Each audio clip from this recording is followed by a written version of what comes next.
Buenas noches.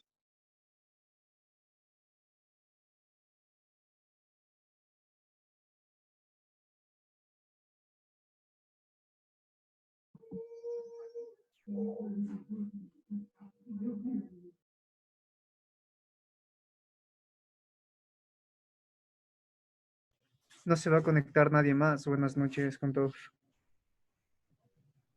Buenas noches, profe. Buenas noches, profe. Buenas noches, profe. ¿Cómo van? Buenas noches, profe.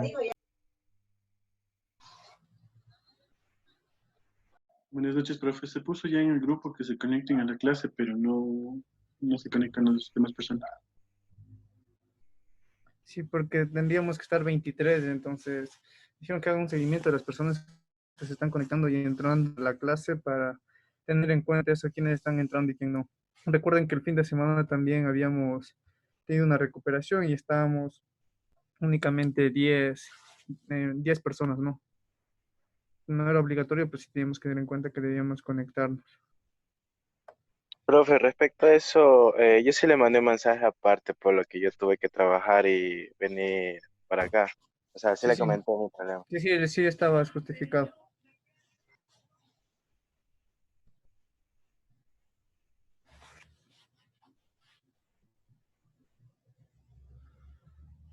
Esperemos que más se conecte. Señorita anfitriona del grupo, irá les poniendo lista presente a los que están, ¿no? Ya, profe.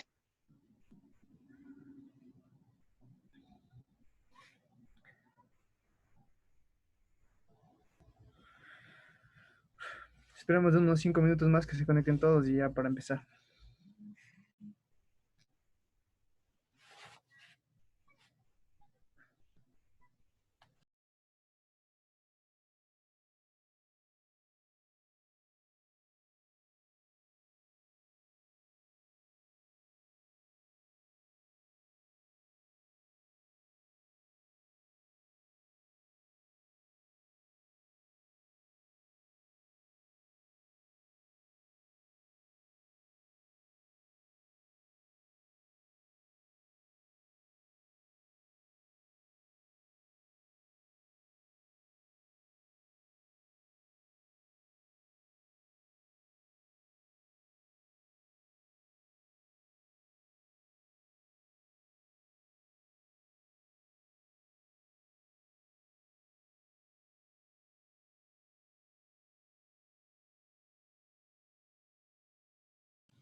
Adelante.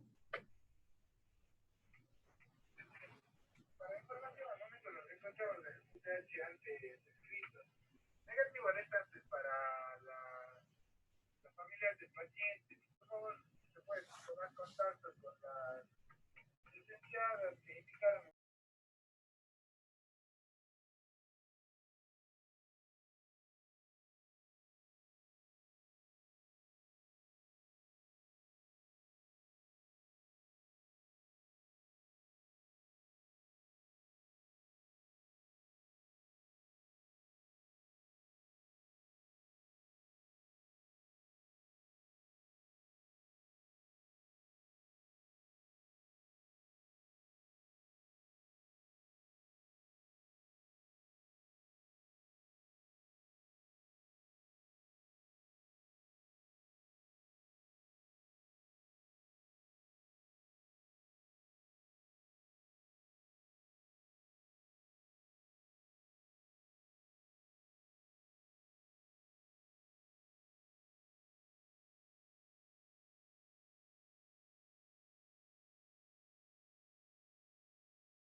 Estimados, buenas noches.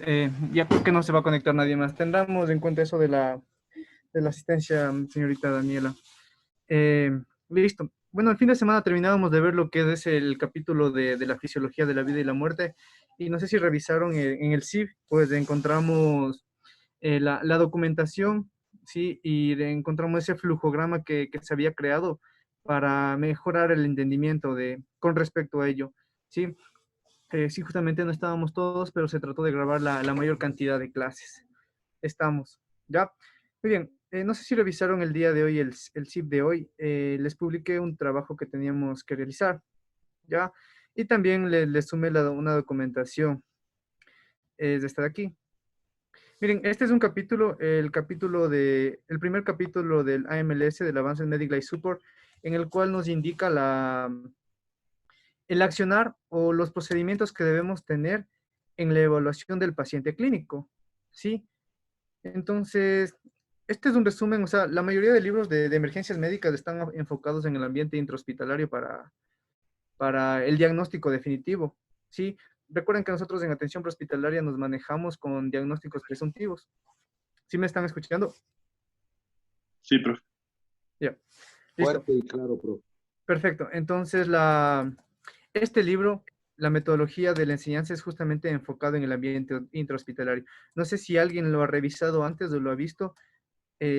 Nos describe muchas cosas, ¿sí? Desde los problemas que nos encontramos con la comunicación del paciente, desde el abordaje que tenemos que hacer al paciente de clínico, ¿sí? Todo eso. Entonces, revisémoslo para empezar a realizar este capítulo sí es un poquito largo, pero es sumamente necesario que logremos entenderlo. ¿Por qué? Porque a partir desde este capítulo va a empezar su manejo del paciente clínico. O sea, incluso en la parte, al final de este libro, está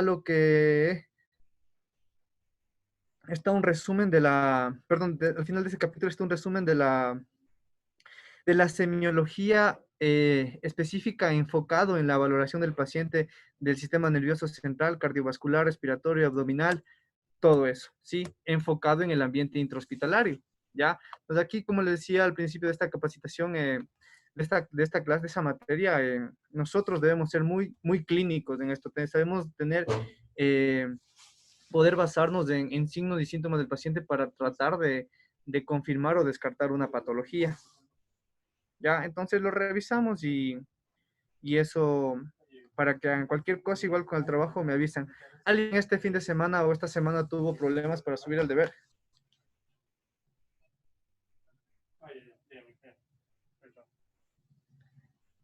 No, Sí, nadie.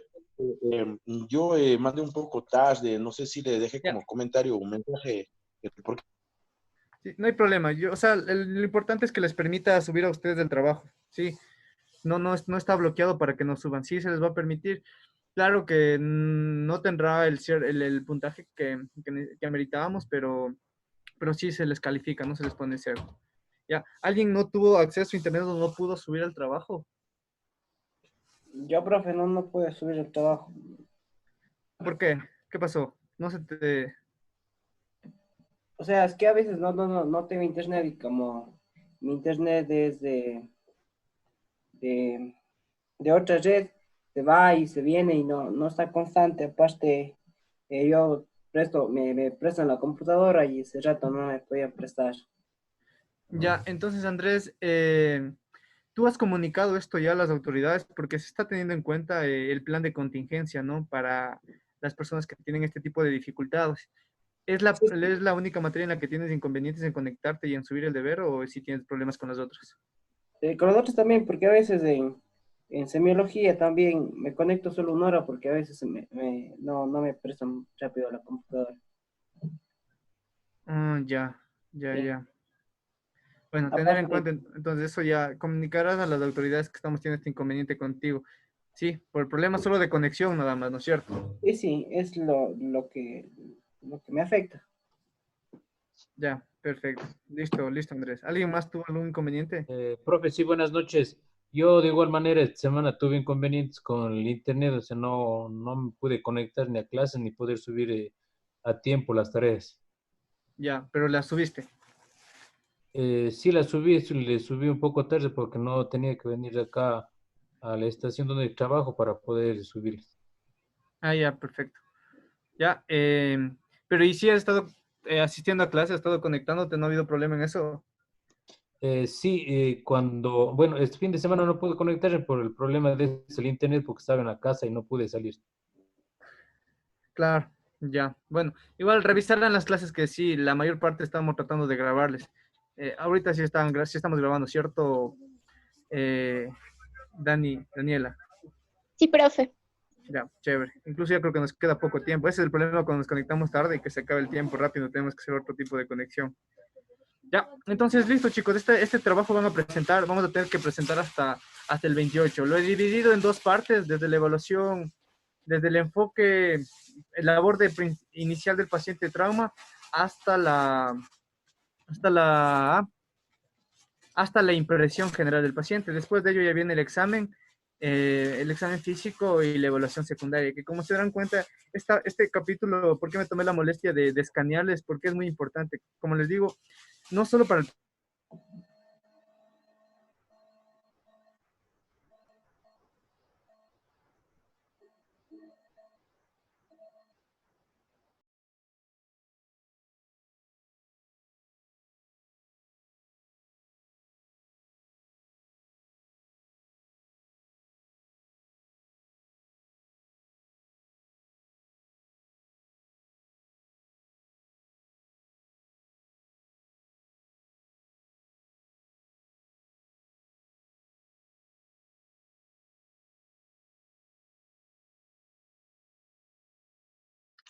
Se costó. Aló, hola.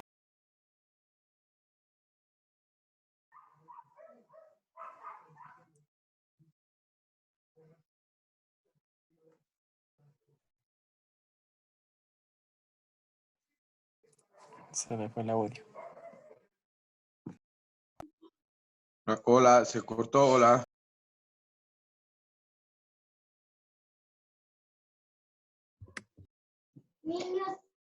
Chicos, vamos a tener que esperar. Parece que al profe se le fue el internet o algo pasó. Esperemos un ratito Lali, ya. Lali, conviva.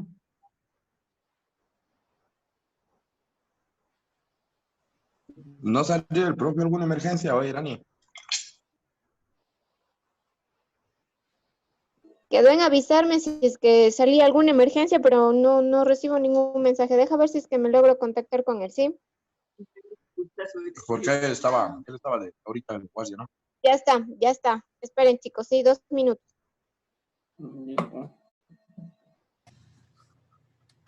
Ok. Ya volví.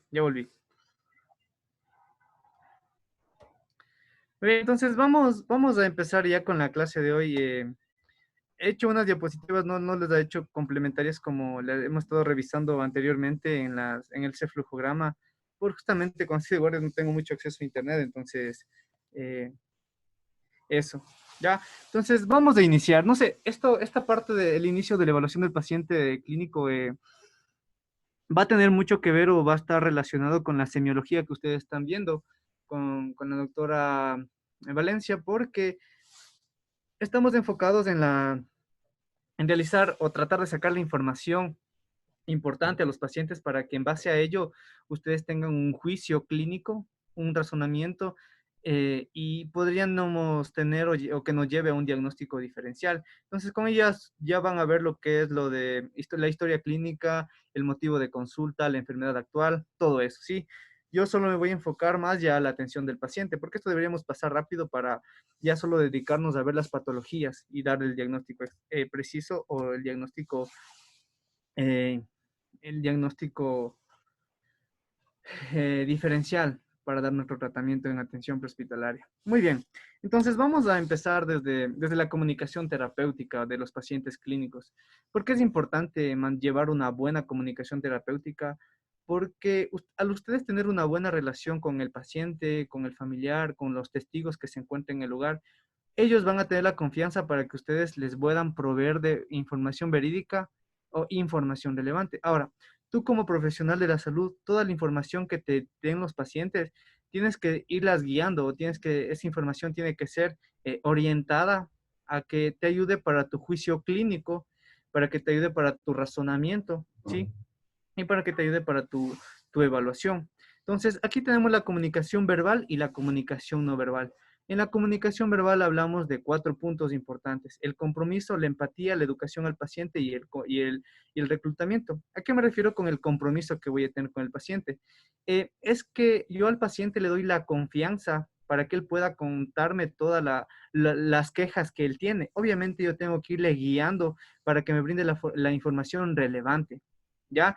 Entonces, el paciente, ustedes no tienen que identificarse con tenemos que identificarnos con el paciente, tenemos que ser corteses con los pacientes, tenemos que tratar de identificarnos con la queja que está teniendo para que el paciente tenga la oportunidad de seguirnos brindando, ¿sí?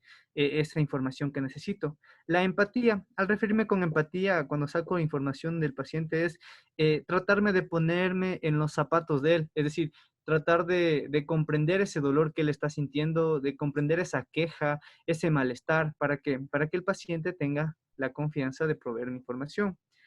Con respecto a la educación del paciente, a ver, esto es importante. Los procedimientos que tú vayas haciendo con tu paciente, él tiene que irlos conociendo para que él entienda la patología que está teniendo y por qué realizas esos procedimientos. Ya, eso te va a dar cierta ventaja y cierta confianza con él para que continúes con tu evaluación y tu tratamiento. ¿Sí?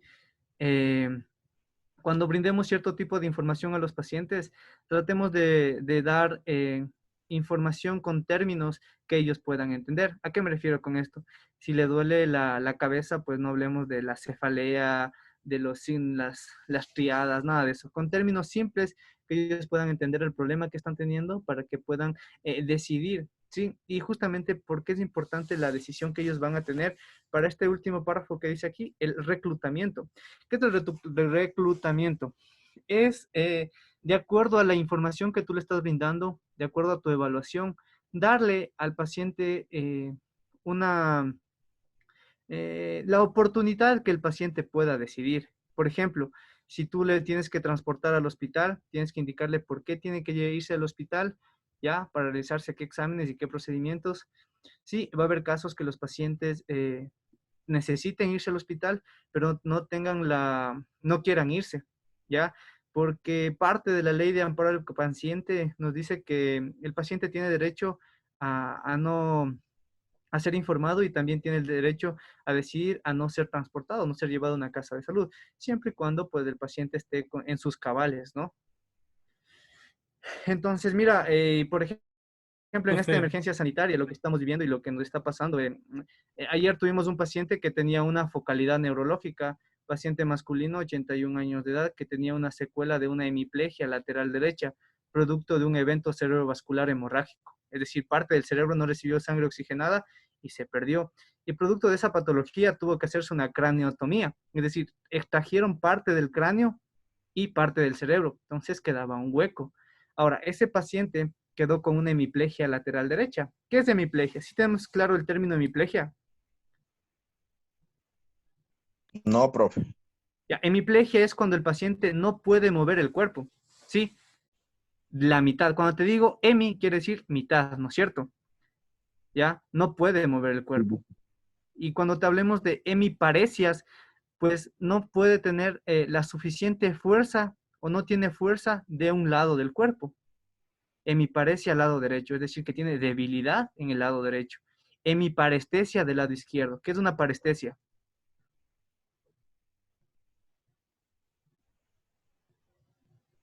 La parestesia es la sensación de hormigueo que tenemos en las extremidades. Generalmente la hemiparestesia, las paresias o parestesias se presentan por compresiones de nervios, ¿sí? Y está involucrado o se presentan estas patologías cuando tenemos compromiso compromiso medular, ¿sí? Recordemos que la médula es esa conexión hacia nuestras extremidades que nos permite tener la sensibilidad, motricidad y fuerza por medio de sus nervios aferentes y sus nervios deferentes, ¿sí? Entonces, cuando hay un compromiso, se está comprimiendo parte de un nervio, vas a sentir eso, la debilidad y las parestesias, ¿ya? Y cuando hablamos de plegia, o sea, es no movimiento, ¿sí? Por eso es que hablamos de pacientes cuadriplegia. ¿A qué me refiero con cuadriplegia? Vamos a ver, tenemos aquí video para ver si es que están despiertos. Encenderán sus cámaras, ¿no? Vayan a estar desde la cama ahí viendo. Encenderán sus cámaras. Oiga, profe, eso también. Yo estoy afuera de la casa porque hace un calor tremendo acá en Guayaquil, entonces no quisiera que me estén viendo así. Pero Ay, sí ay, le ay. estoy aprendiendo igual, sí estoy pilas en la clase. Pero si estás copiando, yo me refiero a eso para que puedas entender los términos, o sea, para que Claro, sí, sí, va, justo a recuerda que responder, pues, pero justo como si en clases o sea, si en clases sabemos de estar un poco distraídos y no nos entendemos un poco, imagínate cómo es virtualmente. Vemos que ya les dije que este aprendizaje depende el compromiso de cada uno, ¿no? Para atender y aprender, ¿sí? Entonces, hablaba de los términos, quedémonos con estos términos de aquí. La paresia, ¿qué era la paresia? La debilidad de las extremidades, ¿no es cierto? Disminución de la fuerza. La parestesia, presencia de hormigueo.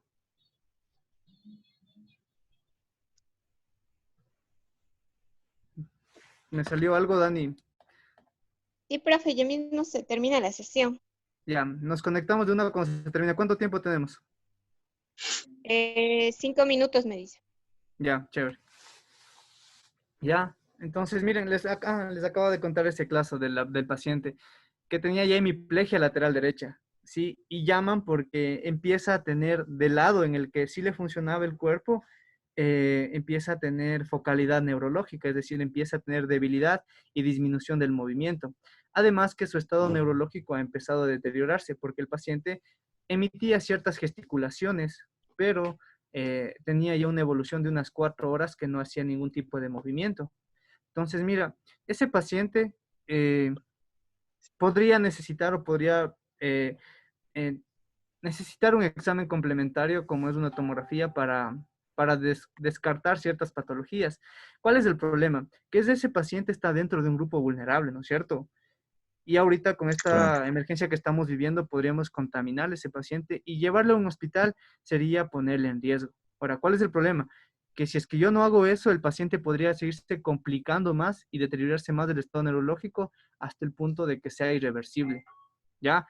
Entonces, toda esa información tú tienes que brindarle, a este caso al paciente no, porque el paciente no tenía la capacidad o estaba dentro de sus cabales para responder, pero sí teníamos que informarle a los familiares. En este caso, había un doctor que era el familiar, que era el nieto justamente, y le informamos, obviamente él tenía los criterios, le indicamos los criterios que teníamos nosotros y cuáles serían las consecuencias de la decisión de ellos con respecto a la de nosotros, y justamente acordamos llevarlo a un hospital bajo ese cierto tipo de circunstancias, resguardando la integridad del paciente, ¿ya?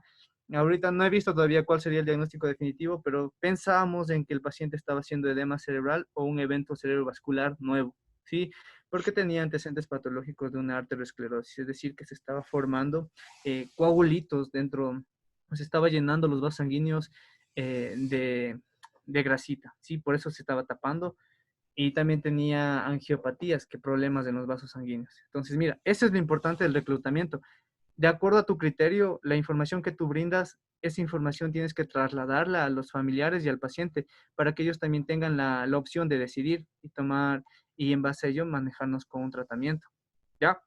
Estamos claros con eso. O sea, en sí esta parte de la comunicación verbal es que tú te sientes dentro del, encajes con el paciente para que él te brinde la información oportuna y enfocada a lo que tú quieres analizar o saber del paciente, para en base a ello tú empezar o ya tener una idea de qué es lo que el paciente está teniendo. Pero vas a tener ciertos momentos en los cuales no vas a tener una comunicación efectiva. Por ejemplo, en pacientes que hablen otro lenguaje, ¿sí? Pacientes que tengan discapacidades sensoriales, es decir, no hablen ni escuchen. Pacientes que tengan de otra cultura. Por ejemplo, en algunas culturas no te van a manifestar dolor, porque el dolor es un signo de debilidad. Por lo tanto, el paciente le puede estar doliendo, pero el paciente la cara o no le va a decir nunca que le duele, ¿sí? La comunicación no verbal del paciente me refiero en sí a tu lenguaje corporal, ¿ya? a cómo tú, el paciente, tienes que sentir que el paciente sienta esa empatía y el interés que tú le estás brindando al paciente para que te llegue la información. Muy bien. Vamos a ver, ahora esta parte es importante, el razonamiento clínico, ¿sí? El razonamiento clínico, nuestro razonamiento clínico empieza a partir de las ciencias médicas, ¿sí? Es decir, sus conocimientos previos de anatomía, fisiología y fisiopatología tiene mucho que ver para el funcionamiento normal de los sistemas y si es que se daña, qué manifestaciones clínicas va a presentar.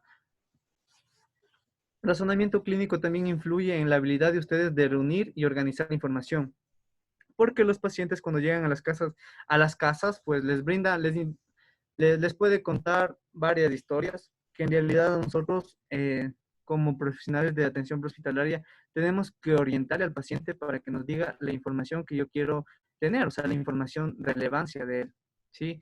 Enfocarnos en la información específica que nos brinda el paciente, distinguir de una información, la información específica de la relevante y tener la capacidad de analizar toda la información que nos da para que en base a ello nosotros empiece nuestro tratamiento o nuestro proceso terapéutico. Ya va a haber ocasiones en las que tal vez tú tengas varios diagnósticos diferenciales y pienses que sea una patología y tú das tratamiento para esa patología, pero el paciente no mejora. Entonces, de acuerdo a esa patología que tiene, tú puedes ir cambiando tu diagnóstico. Porque recuerda que la diferencia con el ambiente hospitalario es que ellos tienen exámenes. Nosotros no tenemos exámenes. Por eso tenemos que ser muy juiciosos en manejarles a los pacientes. Sí, el manejo de los pacientes depende mucho de los protocolos locales y de la capacidad de recursos que tengamos en nuestras unidades de emergencia. ¿Ya? Muy bien. No sé si ustedes han visto esto antes. La 6R de la evaluación de los pacientes clínicos. ¿Sí? Leer significa de rating, ¿sí? Leer el escenario. ¿A qué me refiero? O el enfoque de los pacientes clínicos en el escenario. Uno, obviamente, es la seguridad. Otro es las condiciones que tú encuentres en el paciente. O sea, el escenario te va a dar, si tú sabes leer bien el escenario en el paciente clínico, tú ya puedes pensar en las patologías que estás teniendo. Por ejemplo, cuando nos despachan a un paciente con azul 17, producto de exposición a monóxido de carbono, ¿qué sospechas que este paciente podría tener? ¿Qué es azul 17?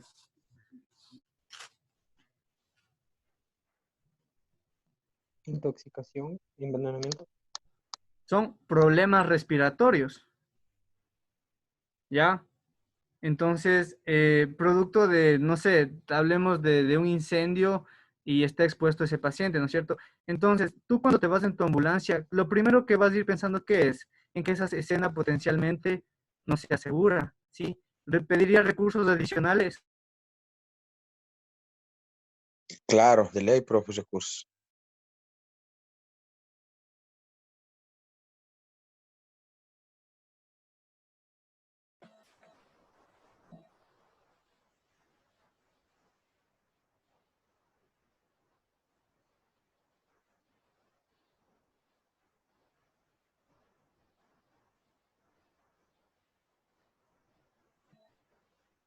¿Y sabes qué pasó?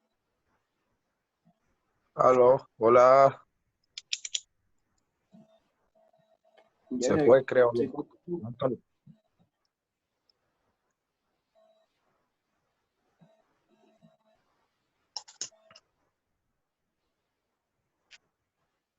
Dui.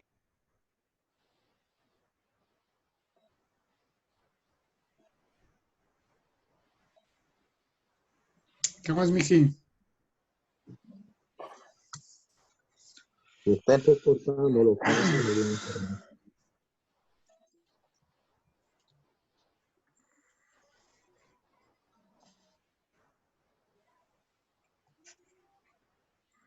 ¿Qué del internet de la Dani?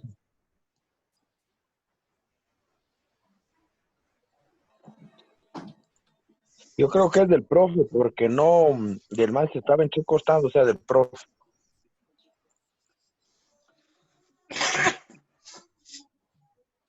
Chicos, esperen porque es el Inter del profe, ¿ya? Juegan buenas también, entonces, ¿y qué debe haber subido ahorita? No entiendo el profe.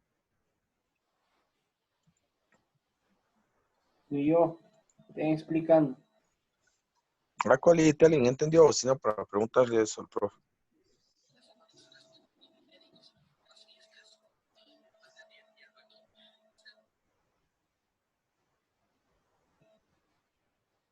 Yo creo que al final de la clase para que nos explique porque estaba leyendo, puta, y no se entiende. Sí, sí, sí, sí.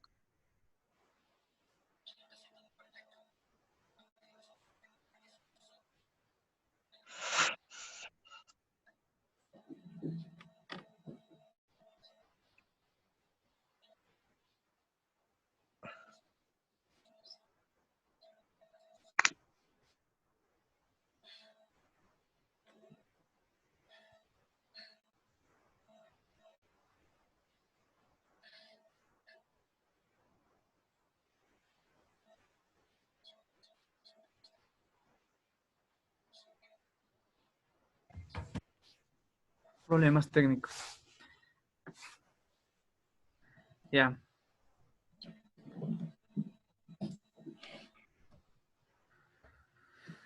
Entonces hablaba de las 6 de la, ¿no es cierto? De leer el escenario. Sí, sí, entonces cuando nos despachen un problema respiratorio por posiblemente intoxicación por monóxido de carbono, primeramente enfocarnos en que ese escenario podría ser potencialmente inseguro, ¿sí?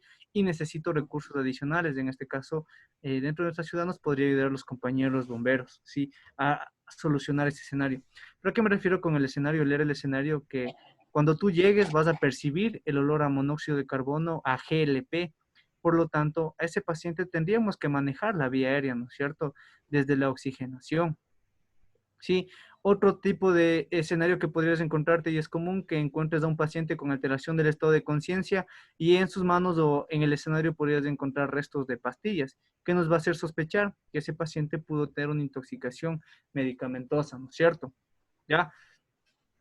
Eso es, quiero que te des cuenta, que cuando llegues a un escenario y huelas tal vez un olor eh, a hierba mojada, sí, podría identificarnos como un paciente con intoxicación con marihuana, ¿ya? Eso es importante de leer un escenario, ¿sí? Leer al paciente. Ya vamos a ver más adelante las prioridades de emergencia. ¿Cuáles tú considerarías que es un paciente que sea potencialmente grave solo con el hecho de verle? Sí, ¿cómo podrías encontrarle un paciente que esté grave? Inconsciente. Perfecto, paciente 1 con alteración del estado de conciencia. Muy bien. Otro tipo de que el paciente se encuentre inconsciente solo con ver el escenario. Por la posición del paciente en que se encuentra. Posición del paciente. Perfecto, muy bien. El paciente puede estar en una posición de decorticación o descerebración. Sí conocemos esos términos de decorticación y descerebración. No. Sí, sí, escuché poco a poco. Ya, la decorticación es justamente, no sé, debo revisado la escala de coma de Glasgow o ya la vamos a revisar en trauma. Se refiere a problemas de posición anómala. La decorticación generalmente los pacientes tienen una flexión anormal de las extremidades, ¿sí? Y eso se presenta por una hipoxia a nivel de la corteza cerebral.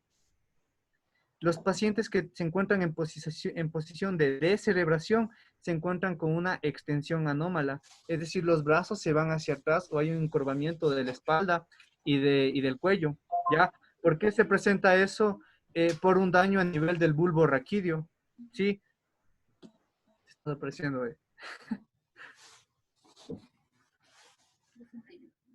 Ya, por una hipoperfusión a nivel del bulbo raquídeo, generalmente en el mesencéfalo, que ahí encontramos los núcleos rojos. Sí, una isquemia en ese sector te va a provocar descerebración, ¿ya? Entonces, mira, justamente la posición del paciente de corticación o descerebración me indica que tengo un daño neurológico grave, ¿no es cierto? ¿Ya? El paciente que le encuentres inclinado hacia adelante o en posición de trípode, ¿qué me indica?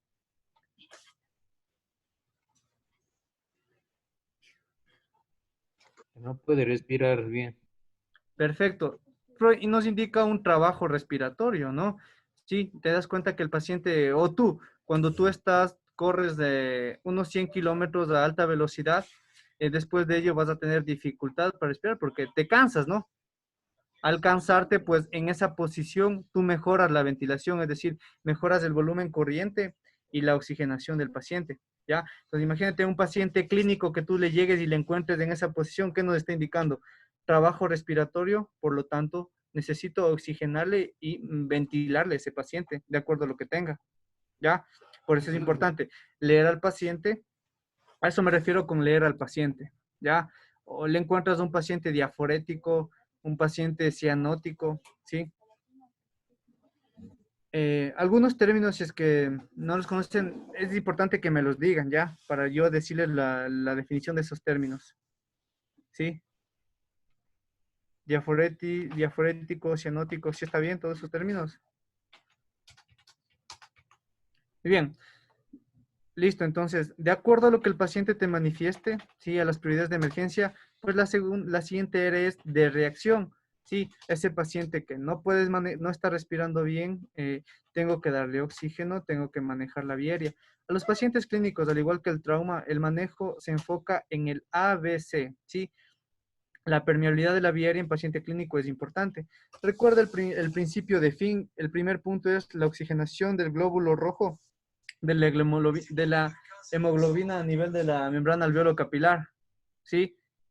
Entonces, si el paciente tiene obstrucción de la vía aérea por un cuerpo extraño o el paciente tiene líquido en la boca, no va a permitir la entrada de oxígeno, ¿ya? Por lo tanto, ese paciente también lo consideramos crítico. ¿Por qué? Porque no se va a cargar ese glóbulo rojo de oxígeno para que cumplamos el metabolismo aerobio que necesito.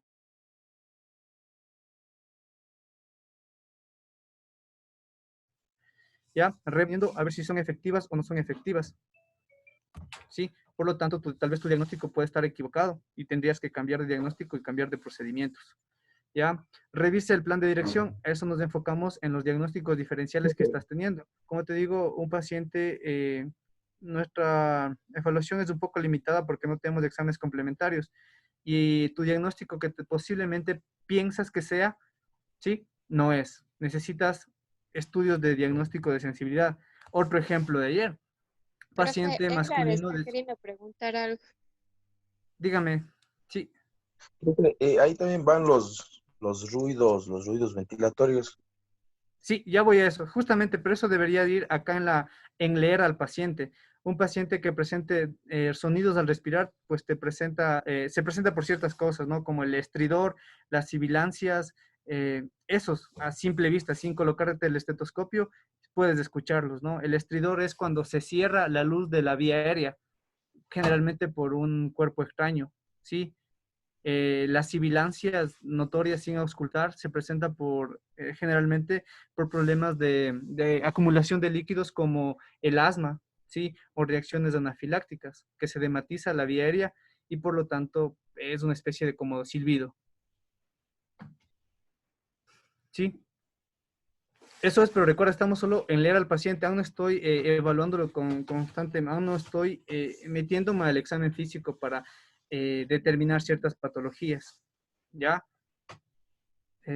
Listo, entonces te hablaba de que el paciente ayer tenía alteración del estado de conciencia, focalidad neurológica, sí podríamos pensar en que, sí, podríamos pensar que el paciente tenía antecedentes de, de hipertensión y diabetes. Entonces, mira, esos son factores de riesgo grave que te puede dar desde problemas cardiovasculares. Sí, este paciente tenía diagnóstico diferencial de evento cerebrovascular, de meningitis y de hipoglicemia, ¿ya? Entonces fuimos descartando cada una de ellas. La hipoglicemia no tenía porque tenía una glicemia de 154 preprandial, es decir, sin comer nada, estaba con 154. Tenía focalidad neurológica de signos de Babinski y de Brunskiski, que son rigidez de nuca y de flexión dorsoplantar, que eran positivos, pero también había la focalidad de afasia en el paciente. ¿Saben qué es la afasia? No, profe. La afasia es cuando el paciente no muestra ningún tipo de expresiones, ¿sí? El paciente se queda mirando a muchos lados, tú le llamas al paciente, el paciente tal vez te vea, pero no responde a nada, ¿sí? No muestra ningún tipo de emoción. Es un paciente afásico, que incluso no habla, ¿ya? Entonces, mira, podríamos pensar eso. Y justamente se revisó ayer y ¿por qué tenía la clínica de meningitis y de evento cerebrovascular? Porque se unen y claro, tenía una hemorragia subaracnoidea. La hemorragia subaracnoidea te da signos meningios, ¿sí? Pero ¿y qué es una hemorragia? Es un evento cerebrovascular hemorrágico, que se está perdiendo sangre en cierto lugar del cerebro, en este caso fue en los ventrículos, ¿sí? Es una hemorragia intraparenquimatosa y te da focalidad de meningitis, ¿sí? Los signos de Babinski y Brunskiski, como les dije, es la rigidez en la nuca y cuando tú estimulas la planta del pie, ahí los deditos como que se abren el dedito gordo del pie, ¿ya? Muy bien. Y por último, revisa el desempeño. Es importante esto del revisa el desempeño porque tú, por ejemplo, en este paciente teníamos dos diagnósticos diferenciales, ¿sí? Cuando no sepas cuál sería la causa, es importante que leas y que con tu equipo revises el caso para que con ello puedas consolidar este tipo de información y esta te va a quedar como experiencia y cuando tengas un paciente de las mismas características, ya vas a tener un plan de acción. Podrías pensar en que si tiene clínica de evento cerebrovascular y clínica de meningitis, pues podría ser producto de una hemorragia subaracnoidea. ¿Sí? Muy bien, eso es importante, revisa el desempeño. Muy bien. Listo, entonces vamos ya a la evaluación del paciente y vamos a ver las prioridades que voy a encontrar. Las observaciones de la escena. Primeramente, la seguridad que voy a tener. Recordemos que igual que en trauma, si la escena no es segura, ¿qué voy a hacer? Tratar de que se haga seguro. No ingresar. No ingresar. Tratarla de hacerla segura. Si no es segura, solicito recursos adicionales. ¿Sí? En eventos clínicos tendrán en cuenta el estrés que tienen los familiares. Tal vez porque la unidad de emergencia no llega rápido, ellos se encuentren desesperados y a su arribo a la emergencia pueden agredirles.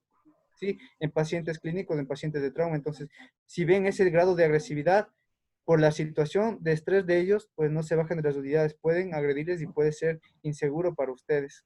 ¿Ya? Otro tipo de peligros podrían ser presencia de gases, ¿sí? Presencia de gases, presencia de fuego, en los cuales podría haber el riesgo para todo su equipo de trabajo, por lo tanto, necesitamos priorizar esos recursos. Luis, ¿tú trabajas en los bomberos? Sí, profe, justamente ahora estoy de guardia. Ah, qué bueno, chévere. Sí, ahorita te estoy viendo. Tú me dijiste que estabas de guardia. Ah, Edgar también trabaja en los bomberos. Tú eres de los bomberos de Cuenca. El bomberos de Cañar, profe. Ah, bomberos de Cañar. Sí. No me atendiste vos. Yo me choqué hace un mes y medio más o menos. En enero me choqué en Tambo por una gasolinera ahí. Él mismo es, profe, él mismo es. Que estaban un poquito asustados ahí. Sí, por suerte no tuve nada grave. Solo mi pierna nomás tuve un traumatismo contuso con un síndrome compartimental por el traumatismo. Sí, y ahí me cogieron, me inmovilizaron, me llevaron. Le dije, pónganme analgesia nada más. No tenían analgesia. Creo que eran No, los del Tambo, creo que. no, profe, eso me comentaron que parece que eran los del Tambo porque no había, me dijeron que había sido un señor de Cuenca, algo que trabajaba, algo así, que trabajaba en los bomberos de Cuenca, algo así me dijeron. Ah, no, sí. Ah, chévere. Claro, eso fue más o menos, fue el 28 de enero. Ah, qué bueno. Entonces yo Profe, ¿por qué se chocó? Mandé. ¿Y por qué se chocó, profe? No, esas preguntas no se hacen hoy. Hoy sí, No fue mi intención. Yo iba en mi moto, claro que iba en horas de la noche, pero una camioneta cruzó hacia la izquierda y supongo que en ese ángulo que se pierde la visión con el retrovisor y la calle, no me vio. Entonces se metió, se cruzó enfrente de mí y me choqué con el ángulo de una Nissan, doble cabina, era alta. Entonces ahí me choqué y yo solo vi los pedazos y me acuerdo de las luces y ya, hasta ahí. Pues ya ahí en la ambulancia después me acuerdo que iba en roja, digo, y yo me asusté porque estaba en roja y digo, ¿qué me pasó? Y ahí digo, a ver, estoy sintiendo las manos, los brazos, las piernas, estoy bien. Solo me dolían, o sea, me dolía bastante y por eso decía, póngame en analgesia, póngame en tramal, 100 en 100. Sí, fue hace tiempo. Yo les fue dando clase y no decía. Sí, sí, fue un goce. Yo me doy cuenta que como paciente he sido bien, bien mala gente, bien chinche, justamente como dicen mis compañeros. Pero, profe, usted también de accidentarse, pues azogues eso para ayudarle. Chuta, mala suerte ahí. Vaya, No ha de chévere. ser, no ha de ser, profe, por ahí ni se le ocurra por ahí, profesor. ¿Cómo está su ambulancia nueva ahí en Cañar? ¿Les dieron una ambulancia nueva, no? Sí, profe, está al 100, está. ¿Es una Citroën o Mercedes? No, es una Hyundai. Ah, Hyundai. Sí, sí, se veía bonita. Bueno, buena implementación. Chévere, muy bien, sigamos. Entonces, ¿en qué nos quedábamos? Ah, ya, ya. En los otros peligros que podíamos tener, ¿no es cierto? Como escenas inseguras de inhalación de gases, presencia de incendio, no sé, de riñas callejeras, cualquiera de ellos, ¿sí? Eh, debemos tener en cuenta que pueden ser perjudiciales. ¿A qué me refiero con precauciones de estándares? Al uso de los equipos de protección personal, que van desde los guantes, la mascarilla, las gafas, ¿sí? Incluso en los procedimientos que ustedes están realizando, tener en cuenta que podríamos contaminarnos, ¿sí? Al colocar, mira, en este momento que estamos manejando pacientes COVID, el dar DBM, recordemos que tenemos gran exposición a aerosoles y los aerosoles nos puede provocar contaminación a nosotros y es el principal riesgo de contaminación para el personal de la salud. Es por ello que estamos utilizando filtros para impedir esa propagación de aerosoles y también estamos protegiéndonos de esta manera, ¿ya? Mira, es un gran ejemplo del manejo que estamos realizando, ¿ya? Otro tipo de protecciones o otro tipo de riesgos que tenemos al administrar medicamentos, ¿no? Riesgo de hepatitis A, B, C, sí, en los alimentos, el riesgo de enfermedades infectocontagiosas como el VIH, la neumonía, la meningitis, la meningoencefalitis, la tuberculosis, o sea, tenemos que protegernos ante eso, sí, con nuestros equipos de bioseguridad, gafas, mascarilla y guantes, ¿ya? ¿Ustedes tienen todas las vacunas ya puestos? Todo personal sanitario tiene que estar colocado todas las vacunas. ¿Cuáles son todas las vacunas, profe? A, B, hepatitis A, B, C, antitetánica, influenza, fiebre amarilla y la antitetánica ya no tenemos. Esas son las principales, pero la hepatitis es la esencial. Sí. La La influenza influenza cada también. año. Sí, eso es para el personal sanitario. ¿Ya? Y tener en cuenta también el protocolo que deben manejar en sus casas de salud, en su centro asistencial, en el caso de pinchazos con agujas. Por ejemplo, aquí en el hospital, si lamentablemente nos pinchamos, ya de una tratamiento con el médico ocupacional, si es que está trabajando. Y si no hay médico ocupacional, con el médico de emergencia, para que se empiece ya desde ese momento terapia antirretroviral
Ya, muy bien.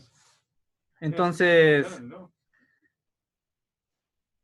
eso. Ya, ¿dónde están? A ver.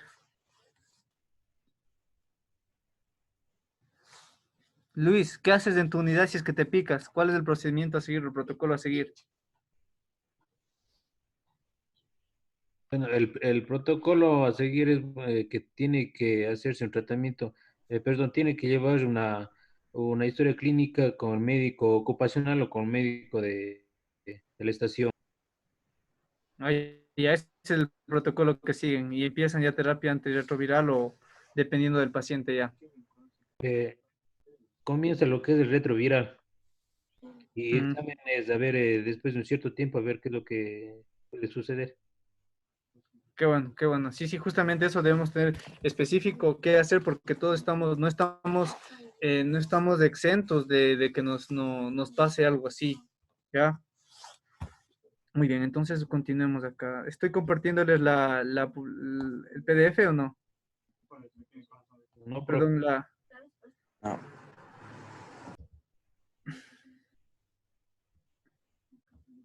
ya.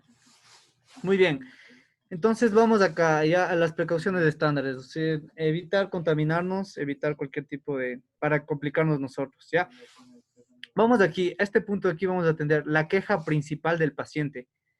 La queja principal se refiere a por qué le llamó el paciente, por qué le llamó el familiar, ¿sí? ¿Por qué le llamaron los alertantes? Entonces, ¿cuál va a ser la queja principal? ¿Por qué te pueden llamar, Andrés? ¿Por qué crees que te podrían llamar?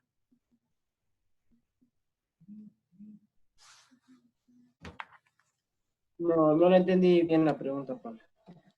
Si hablo de la queja principal del paciente, me refiero a los motivos por los cuales te puedan llamar. Tú si fueras paciente, ¿por qué llamaras? Porque realmente no puedo con la situación y estoy grave. Ya, pero ¿en qué sentido te refieres con grave? O sea, eso tienes que sacar. Profe, puede ser por algún dolor intenso, o sea, insoportable que necesita traslado a la casa de salud. Ya, eso justamente. O sea, el dolor sí es un criterio de que tú puedas llamar, o sea, el dolor insoportable, de acuerdo al lugar donde te duela, sí, puede ser un criterio. Entonces, tú en base a ello vas a empezar ya tu evaluación, ¿no es cierto? A ver, señor, ¿dónde le duele? A partir de qué le duele, ¿se tomó algo? ¿Calmó? ¿Alivió? ¿No? ¿No es cierto? El paciente, ¿por qué te llaman? Porque el paciente tiene dificultad para respirar. Entonces, sí, está respirando más rápido, dice que le falta el aire, le veo azul la cara, las manos. Entonces, mira, en base a ello, esa es la queja principal y en base a ello tú vas a empezar a tratar. El paciente tiene alteración de la conciencia. Muy bien, ¿por qué tiene alteración de la conciencia? Ya veíamos las 5 causas para que un paciente tiene alteración, porque tiene el paciente alteración del estado de conciencia. ¿Cuáles son? Vamos a ver, ¿quién está por aquí?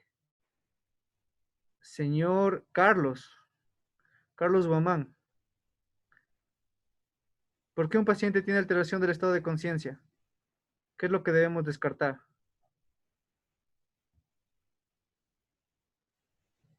El estado de conciencia puede alterar por la falta de oxígeno. Perfecto, a eso Mm, llamamos hipoxia cerebral. Muy bien. Otra. pues, Un trauma cráneoencefálico, profe. Perfecto, trauma craneoencefálico te da exactamente. alteración de la conciencia. ¿Qué más? Un evento cerebrovascular. Evento Sí, bien. cerebrovascular. Muy bien. Tal vez por mucha pérdida de sangre.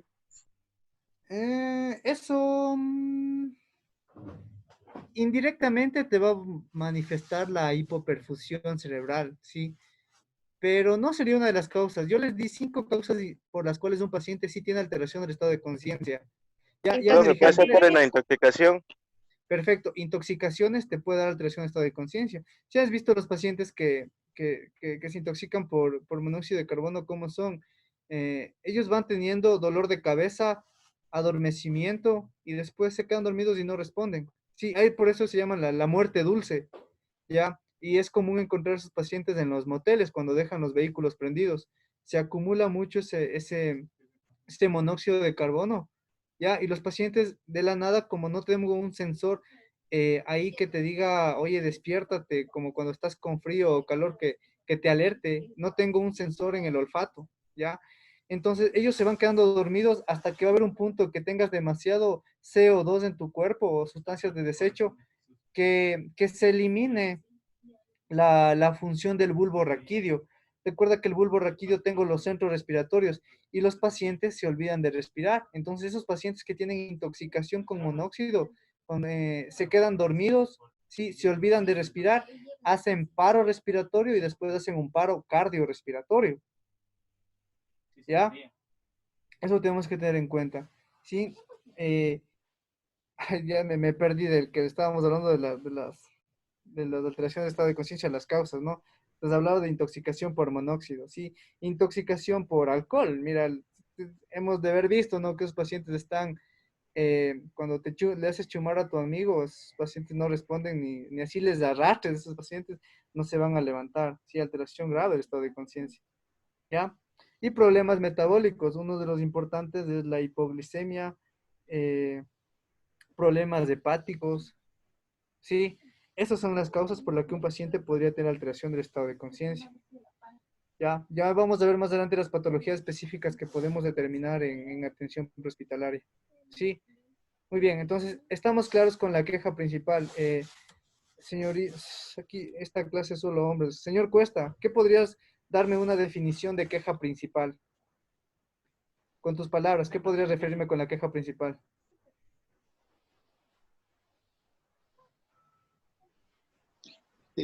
Podría ser algo o sea, como que nos advierta a nosotros, póngase cuando se están tocando alguna parte del cuerpo, algo así. No. Señorita Paola. Profe, por el simple llamado que nos hacen de la unidad cuando nos reportan en la emergencia o eso, ¿no? Sí, justamente, es eso, el motivo por el cual te llaman, o sea, ¿cuál es la causa para que el paciente solicite la ambulancia? Sí, esa es la definición de queja principal, porque el paciente o los familiares o los alertantes solicitan la ambulancia. Dicen, porque le vi ahí acostado en el suelo y no responde cuando le llamé, cuando el paciente tiene una posterior a que se corta con un amolador, está sangrando, por eso le llamé. Sí, esa es la queja principal. ¿Estamos? Muy bien, entonces vamos a ir a la evaluación primaria. Aquí vamos a evaluar los 3 puntos que ya estábamos viendo anteriormente en el shock, ¿sí? El nivel de conciencia, la vía aérea y la ventilación, ¿ya? El nivel de conciencia del paciente. Cuando tú llegues a un incidente y el paciente te diga, señor, me duele la cabeza, ¿qué te das cuenta en ese paciente? Uno, que ese paciente tiene un estado de conciencia bueno, es decir, está alerta, se da cuenta de las cosas que suceden a su alrededor. Además, tiene una vía aérea permeable, ¿sí? Y está ventilando. En cambio, cuando tú llegas a un paciente y no tiene ningún tipo de respuesta, ¿me llamó o algo? ¿No? No, ya. Sí, les hablaba de las 4 tipos del estado de conciencia que tenemos: el paciente alerta, el paciente letárgico omnibulado, el paciente estuporoso y el paciente inconsciente. Mira, aquí evaluamos con esto: el estado de alerta verbal, doloroso e inconsciente, el ABDI. Sí, que los pacientes responden únicamente a esto, al llamado verbal, al llamado doloroso, o simplemente no responden. ¿Ya? Eh, Mira, ¿por qué tú estás despierto? ¿Por qué tú estás ahorita atendiéndome a clases, los que me estén atendiendo? Porque no les veo, no están encendidas todas las cámaras. Sí. ¿Por qué tú estás así despierto y alerta? Tenemos a nivel de la parte superior del bulbo raquídeo un lugar que se llama SARA. ¿Han escuchado del SARA?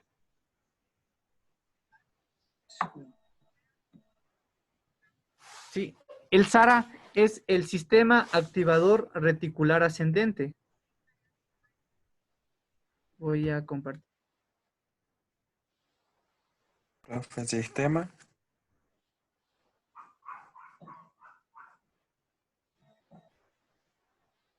Se fue.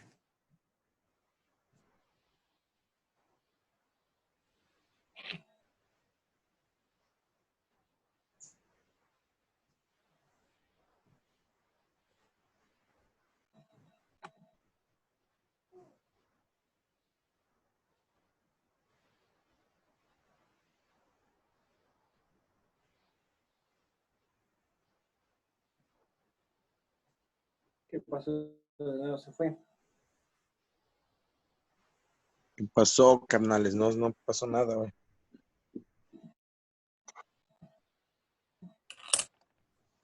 Oye, Cuesta.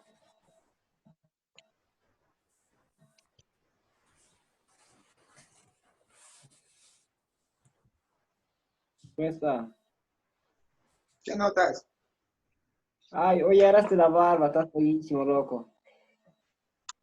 No jodas, vos, chico, mi tallo. Compañero se está grabando.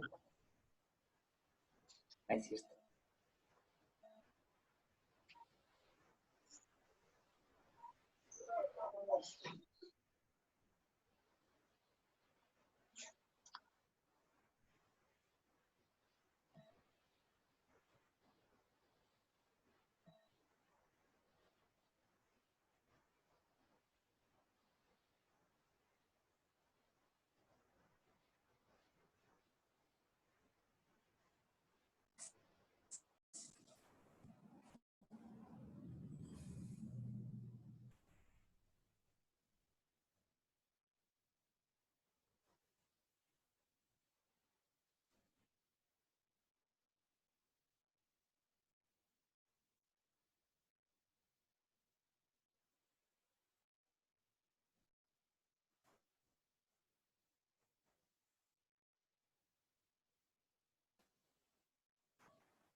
Alguna hueva.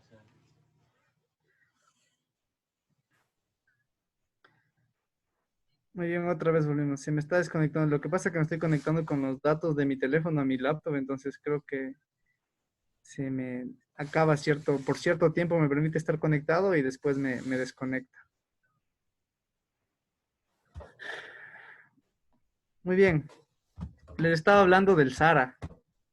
Sí.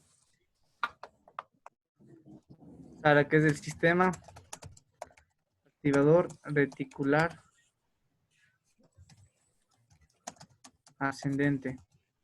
¿Ya? ¿Dónde se encuentra el SARA? Se encuentra en la parte posterior del cráneo, más o menos en la parte posterior del diencéfalo, entre el puente y el mesencéfalo, ¿sí?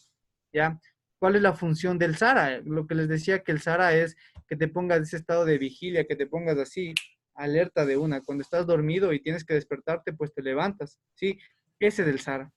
Ya, el SARA se conecta con la corteza cerebral para que tengas la coordinación o tu respuesta, ¿sí? En base a los recuerdos, en base a tu aprendizaje, en base a ello. Es por ello, mira, hemos tenido en cuenta, ¿no? Que los traumatismos a nivel de la región occipital hacen que los pacientes se encuentren alertas y de inmediato se pongan inconscientes. Es justamente porque estimulamos de ese SARA, ¿sí? Hacemos que el SARA se desactive y el paciente se pone inconsciente cuando tenemos un traumatismo en la parte posterior, ¿sí? Entonces, eh, el estado de conciencia de los pacientes nos damos cuenta o lo valoramos de acuerdo a esta escala de aquí, que es el ABDI. La A significa alerta. ¿Qué es un paciente alerta? Un paciente es que nos pueda dar respuestas confiables, que sepa las cosas que suceden a su alrededor y tal vez han de haber escuchado la orientación en las 3 esferas de los pacientes. Pacientes orientados en espacio, tiempo y persona. ¿Qué es el espacio? Es el lugar donde se encuentran el tiempo, eh, la fecha en sí o el horario en el que se encuentren, ya, día, noche, fecha, y la persona, que sepan quién es, o sea, qué le pasó y cuál es el nombre. Eso es que un paciente me pueda dar respuestas confiables. El verbal, como les digo, responde a estímulos cuando les haces despertar. Sí, el dolor cuando estimulas en a nivel del esternón o a nivel de la región acromioclavicular o de por sí los pacientes no responden. Otro tipo de escala que nos ayuda a valorar el estado de conciencia de los pacientes es la escala de coma de Glasgow. Pero mira, la escala de coma de Glasgow justamente se inventó en Glasgow. Es una localidad, si no estoy mal, de Escocia, ¿ya? ¿Y para qué se creó esa escala?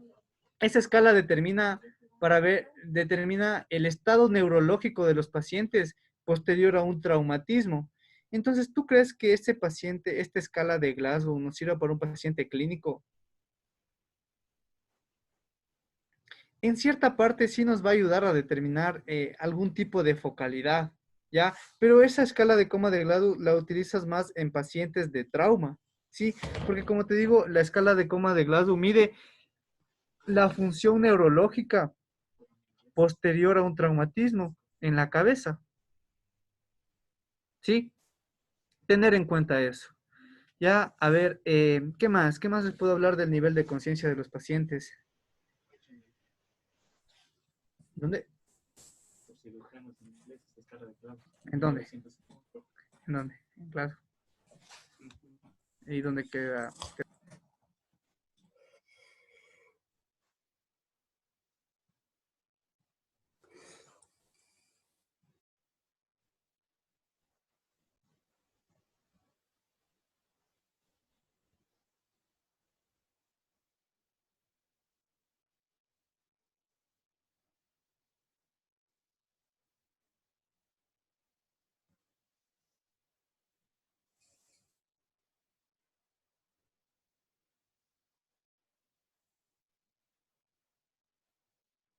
Ya. Listo, entonces, eso, va a haber ciertos casos también de que los pacientes se muestren despiertos, ¿sí? Pero no están conscientes o no están alertas. Quiere decir que el SARA sí está activado, o sea, está prendido, pero no tiene no tiene una conexión con la corteza cerebral, por lo tanto, no están trabajando en conjunto para que las respuestas o las acciones del paciente sean coordinadas, ¿sí? O tengan lógica. ¿Ya? Entonces, ¿cuándo pasa eso?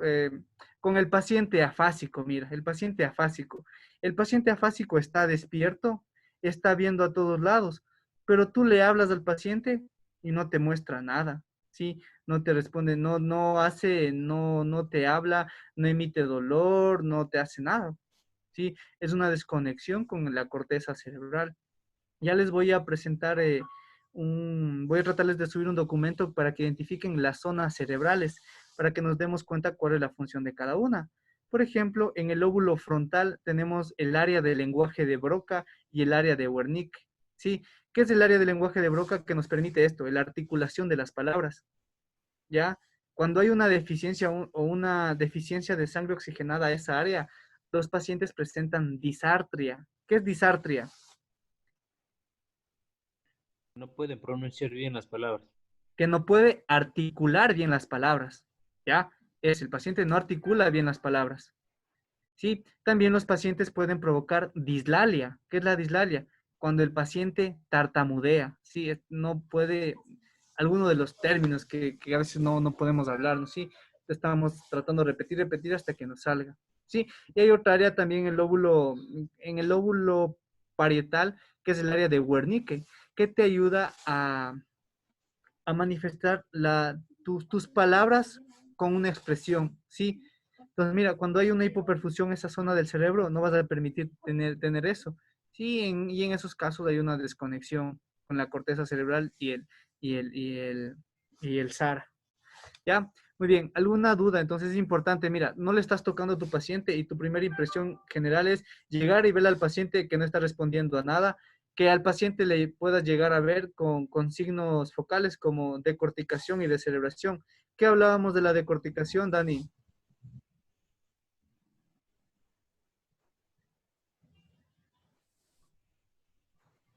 La posición anormal a las extremidades, profe. Ya, pero ¿qué tenemos yo voy a pararme para ver si es que me ves ahí.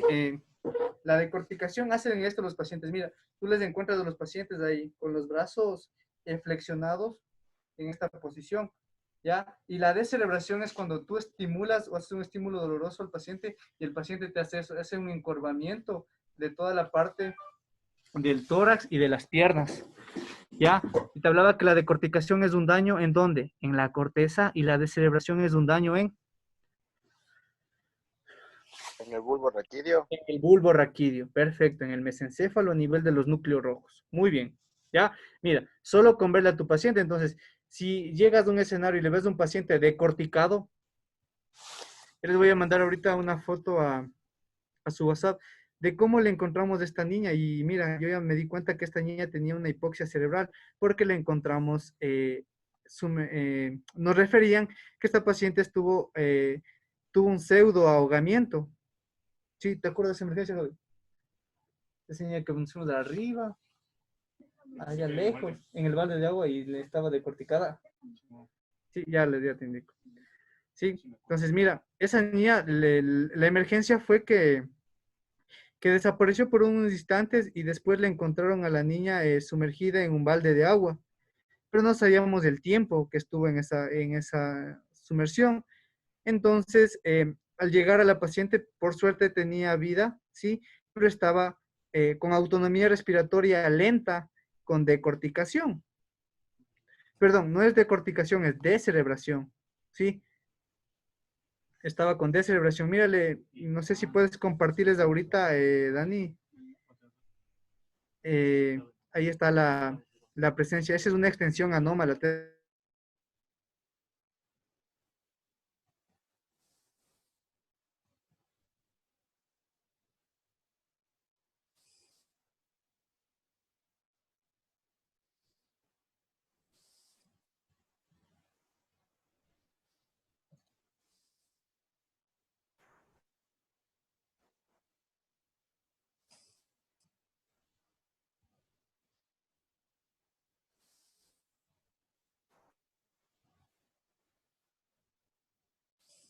Chicos, ¿se compartió la imagen? Sí. No.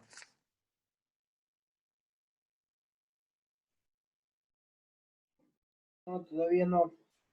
Ahora sí.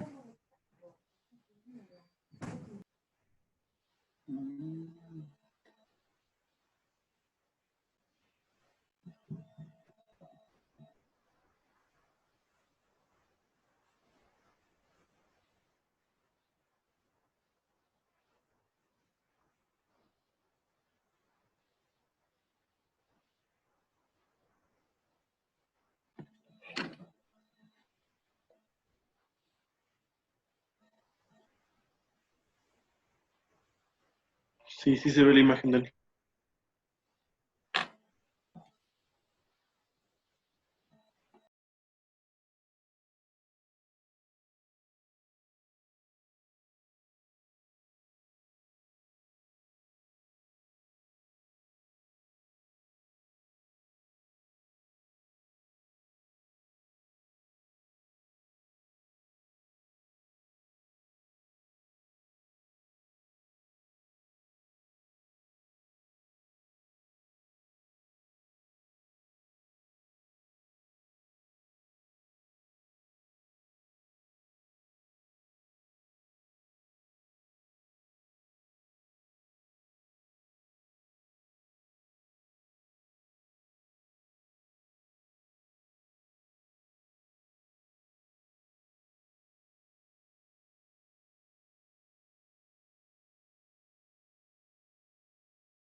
Y el transporte es ¿quién viene? ¿Vienen todos los familiares? Es un carro particular, es una camioneta blanca de ellos, que están bajando con la señora que le han montado de la Latina. Ya, Ellos van a llegar en esa camioneta. y confirmado ese paciente, para yo alertar a la... Supuestamente el caso me dice que es confirmado. Yo le dije sí, que le hicieron la prueba rápida, me dice no sé dónde, pero le han hecho todos los exámenes y está positivo. Ya, Doc, ya coordino eso ahorita. Ya, te cae. Ya.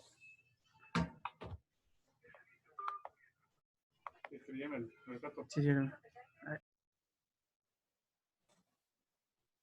Chicos, nos conectamos de unos 10 minutitos. Ya voy a resolver una cuestión acá nada más. ¿Sí? Listo. Tranquilo, profe. Ya regreso. Ahorita le llamo el doc Jonathan ¿qué pasa con el jefe? Misú, oye, verás, va a venir un paciente posiblemente confirmado que son los familiares del Albarracín, que han pedido el alta de la latimólogo, porque le han hecho el examen de prueba rápida y supuestamente ha sido confirmado. Y ellos van a estar trayéndole al familiar en la camioneta por vehículo particular. Entonces, y no está alertado, no está coordinado, nada. Solamente entonces para ver cómo coordinamos si el paciente ingresa por la emergencia o por viaje respiratorio de acuerdo a la condición. Ya, oye, y está el paciente con alteración de estado de conciencia, entonces creo que va a entrar que posiblemente ingrese por la emergencia, mejor no será de alertarle y que se alisten ellos. Sí, porque ya le han hecho casi todo. Ya voy para allá. Ya.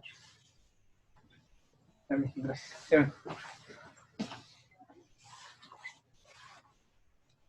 ¿Quieres que me vaya a decirles, amigo?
Ya. Buenas, ¿están ahí? Sí, profe. Ya. ¿Está compartiéndose la imagen? No. No. No. Ya. Sí, ya, muy bien. Entonces ya, acabamos con esto ya para cerrar el día de hoy las clases. Acabamos con lo de la evaluación inicial. Estábamos viendo el nivel de estado de conciencia, ¿no es cierto? Estábamos hablando, miren, ¿sí se dan cuenta de esta extensión anómala? Sí, ¿cómo llamamos a eso? De celebración. De celebración, muy bien. Y mira, aquí también podemos ver, si te das cuenta, no me había fijado en los piecitos, el abrir los dedos en forma de abanico es un signo meningio también, ¿sí? Ya, mira, cuando estimulas la parte plantar del pie, los deditos se abren, eso se llama Brunzinski, signo de Brunzinski positivo. Sí, gracias, señorita Dani. Ya, entonces, mira, tú encuentras a esos pacientes, ya te das cuenta que primero ese paciente tiene alteración del estado de conciencia, tal vez posiblemente por una, como les comentaba el caso, por una hipoxia cerebral, por la inmersión prolongada en el agua. ¿Ya?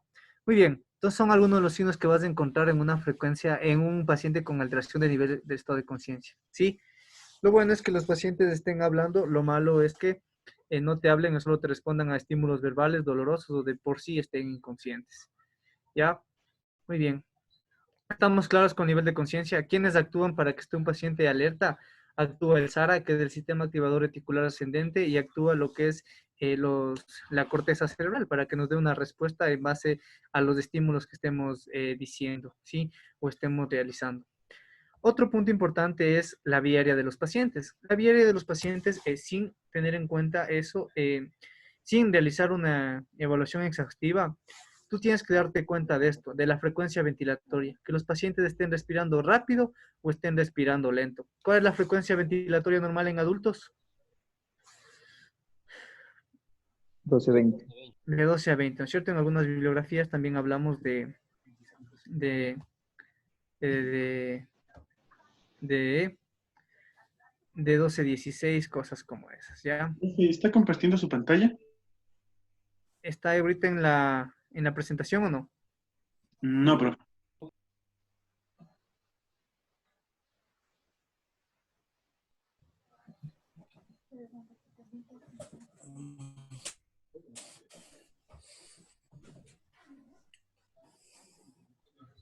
Ahí estamos. Ahora sí. Ya, la frecuencia ventilatoria. Tú solo tienes que darte cuenta que tu paciente esté respirando rápido o lento. Eso nos va a indicar que el paciente está hipoventilando. Ya vamos a hablar voy a hacer igual con ustedes un taller de manejo de la vía aérea. La importancia de que te des cuenta cuando un paciente está hipoventilando. O sea, el respirar rápido quiere decir que está hipoventilando, es decir, que el volumen corriente que ingresa a mi vía respiratoria no es suficiente, ¿sí? Y si no es suficiente, pues tampoco será suficiente la oxigenación que voy a tener ahí, ¿ya?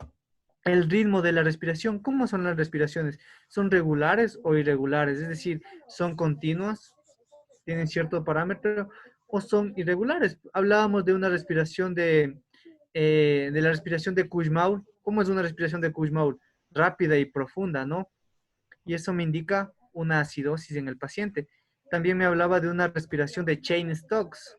¿Sí han escuchado ese tipo de respiraciones? La combinación porque es rápida y lenta. Ya, la respiración de Cheyne-Stokes son respiraciones al principio superficiales, después son respiraciones profundas y después esos pacientes tienen periodos de apnea, ¿sí? Y otra vez empiezan superficiales, profundas con periodos de apnea. ¿Ya? La respiración de Biot. ¿Cuál es una respiración de Biot? En sí es la definición es una irregularmente irregular, porque presenta periodos de apnea, presenta inspiraciones profundas, expiraciones cortas, es muy irregular. Eso se presenta en tumores cerebrales, aumento de la presión intracraneal, ¿sí? Ese tipo de lesiones, ¿ya? El esfuerzo ventilatorio. ¿Cuáles son unas manifestaciones de esfuerzo respiratorio? Señorita Padilla, ¿qué nos puede indicar como esfuerzo respiratorio en los pacientes con lo que hemos visto hasta ahora? Porque hemos visto algunas manifestaciones de un esfuerzo respiratorio. ¿Puede repetir la pregunta, por favor? Es que no se le escucha bien, está bien bajito el audio, se está como cortando. No sé si es su internet o es el mío. Ya, te pregunto, ¿cuáles son algunas de las manifestaciones de que un paciente podría estar con esfuerzo respiratorio, esfuerzo ventilatorio? ¿Cómo se manifestaría el paciente?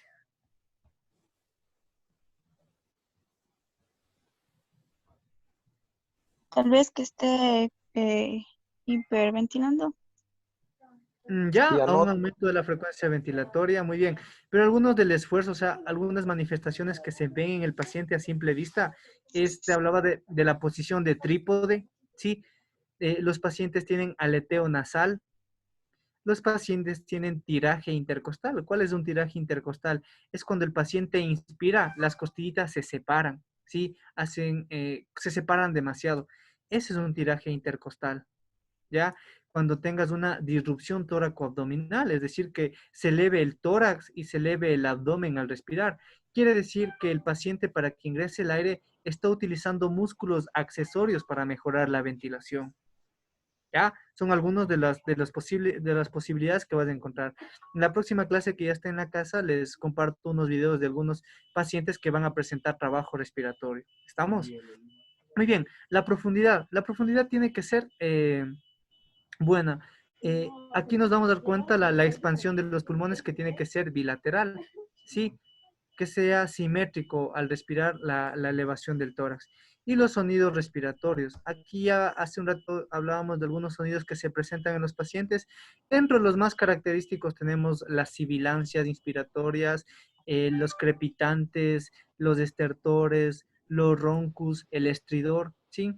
Entonces, mira, eso ya van a ver en semiología ustedes cuando vean auscultación, pero eso generalmente los crepitantes, los estertores en bases pulmonares me van a indicar que tengo líquido. Y el líquido en esas patologías es generalmente presentado por neumonías, bronconeumonías. El roncus se presenta por EPOC, que es una enfermedad pulmonar obstructiva crónica. Las sibilancias, ¿en qué patología les dije que se presentan las sibilancias?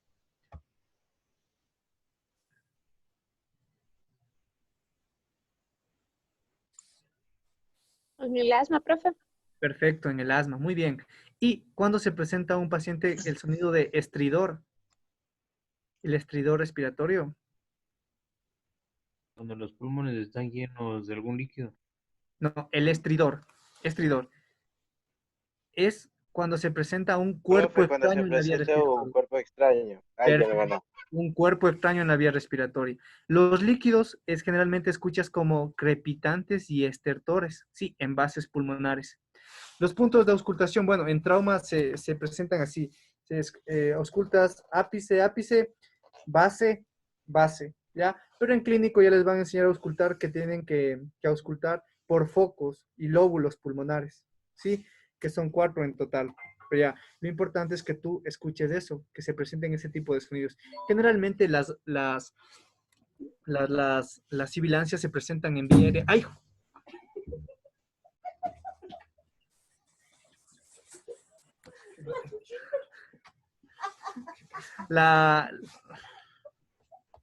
¿Qué es vuelta? Se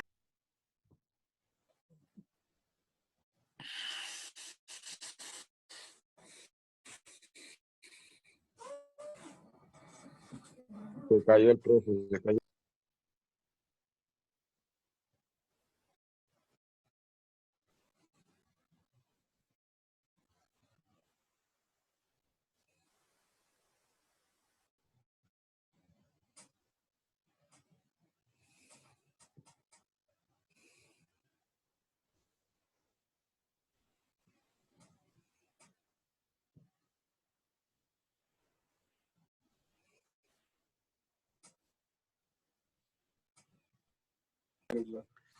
Disculpen, desperfectos técnicos, ya. Listo, con eso les acabo de decir que los líquidos que van a escuchar a nivel de bases pulmonares se van a escuchar como estertores y crepitantes, ¿sí? Que se presentan en patologías como las neumonías, bronconeumonías y tuberculosis, o incluso en las broncoaspiraciones van a escuchar ese tipo de líquidos a nivel pulmonar, ¿ya? Listo, entonces chicos, hemos visto dentro de una primera evaluación primaria, sin tocarle al paciente todavía, las potenciales lesiones, solo con la alteración del estado de conciencia y los problemas en la oxigenación, con la presencia de una frecuencia ventilatoria demasiado alta, demasiado baja, problemas respiratorios como el ritmo, de un ritmo de Cheyne-Stokes, Kussmaul, Biot, ¿sí? Esfuerzo ventilatorio, hablábamos de posición de trípode, aleteo nasal, tiraje intercostal, disrupción tóraco-abdominal, la profundidad, que sea una expansión bilateral de pulmones, y los sonidos al respirar pues van a encontrar como son sibilancias, crepitantes de estertores, roncus, ¿ya? Y estridor, ¿sí? Eso chicos, ya son las 10, vamos a quedar hasta ahí. Tenemos clases creo que el día jueves en la noche, en el mismo horario, entonces sí estoy libre ese día, y ahí veremos algunos videos para que me entiendan un poco mejor lo que quiero expresar. ¿Estamos? ¿Alguna duda hasta el momento? Profe, una duda. Mañana tenemos trauma a las 6. A las 6 de la tarde. Chévere, sí, estoy libre mañana. Sí nos vemos en la tarde. Profe, tal vez pueda explicar de nuevo el deber. ¿Lo de qué? El deber. Ah, ya. Mira, el deber. Vamos a la parte de acá. Voy a compartir esto.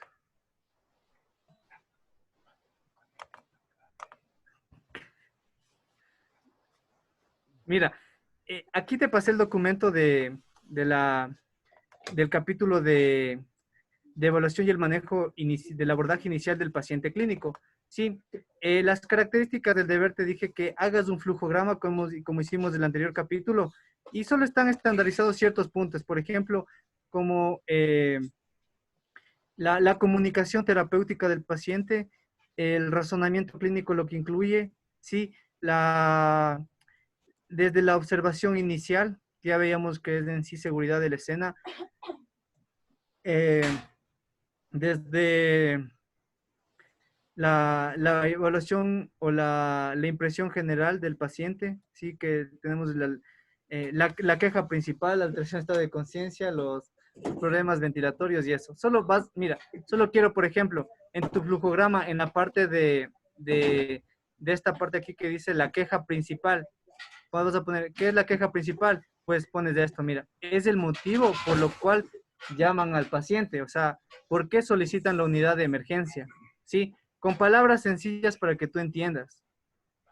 ¿Estamos? Ya, profe, muchas gracias. ¿Alguna duda? Ya les voy a pasar al presidente la bibliografía para que puedan anexarle al trabajo. ¿Sí? Y ya mañana hablamos del trabajo de trauma, que ese les puse un poquito más, vamos a hacer un trabajo en grupo, ¿sí? Revisar Allen también, que está subido en el CIF, y ya les explico lo que quiero lograr con cada video, van a hacer un trabajo grupal, un video en sí, ¿ya? Y eso vamos a ver allá. ¿Estamos? Bueno, profe. ¿Ya? ¿Cuántos terminamos de clases? Terminamos 16. ¿Sí estamos con la lista, señorita Dani? Sí, profe.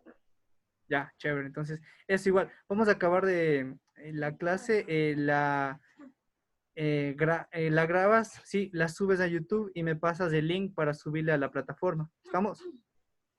Ya, profe, lista. Gracias, Dani. Profe, una pregunta. Dime. El libro ya le pasó a la Dani para que nos pueda pasar a través de WhatsApp o de Gmail. ¿Cuál libro? El que estaba mostrándonos ahorita. Ese es Para un poder libro que es una sección de un libro, es un capítulo de la evaluación inicial, que sí, justamente está en el CIP. Revísale ahí y está la información de este deber. Ya listo, profe, gracias. Sí. Ya. Listo, chicos. Eso sería todo. Nos vemos mañana, ¿ya? Listo, profe, te caes. Profe, gracias. Ya, nos vemos. Pondrán salida en el mensaje. Ya, nos vemos. Chao. Salida.